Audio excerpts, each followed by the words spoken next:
काजल, अगर इस चौखट पर बारात आई तो टोली की जगह उनकी अर्थियां उठेगी और सबसे पहले अर्थी उसकी उठेगी जिसके सर पर सहरा होगा। लाशें बिछा दूंगा, लाशें बिछा दूंगा, लाशें बिछा दूंगा, लाशें। हई रंगा बहाजी कहती है अपना बाप के, दारू पी के आइब बियाह वाला रात के। हई रंगा बहाजी कहती है अपना बाप के, दारू पी के आइब बियाह वाला रात के। हम ना डराइब हो लेके तो है जाइब हो, जवन साला बोली ओकरा टांग धक फाड़ब। मरवा में तोहरा बरबा के हम ही गोली मारब, मरवा में तोहरा बरबा के हम ही गोली मारब। इन हाथों ने सिर्फ हथियार छोड़े हैं, चलाना नहीं भूले। Music by Roshan Kumar. हाँ शीशा के जैसे दिल टूटे न दे हम, अखिया के सामने प्यार लूटे न दे हम। लाशें बिछा दूंगा, लाशें बिछा दूंगा।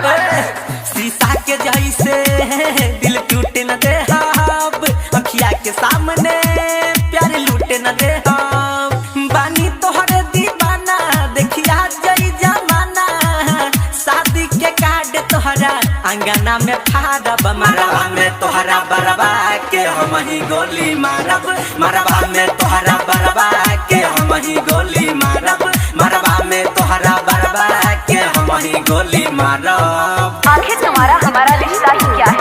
रिश्ता मैं कुछ नहीं जानता, सिर्फ इतना जानता हूँ कि तुम मुझसे प्यार करती हो। चाहिए जवानऊ हम पूरा करीले, दुनिया के डर से ना पीछे हटीले। लाशें बिछा दूंगा, लाशें बिछा दूंगा, लाशें। हाँ चाहिए जवानऊ हम पूरा करीले, दुनिया के डर से ना पीछे हटीले।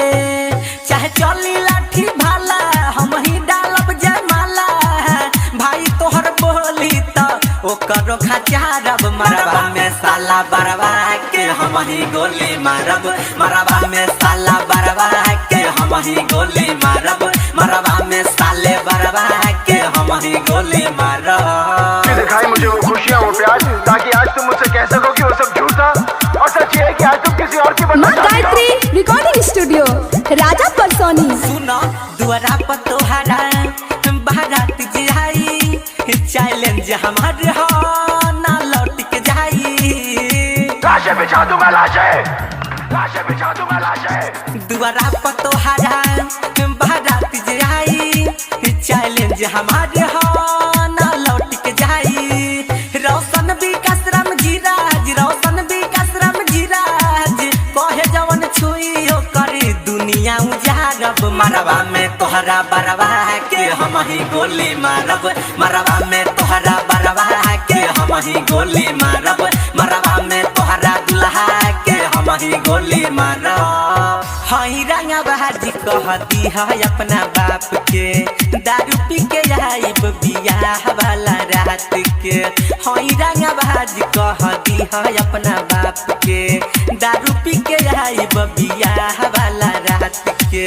हम ना डराइब हो लेके तो है जाइब हो, जवन साला बोली ओकरा टांग धक फाड़ब। मरवा में तोहरा बरबा के हम ही गोली मारब, मरवा में तोहरा बरबा के हम ही गोली मारब।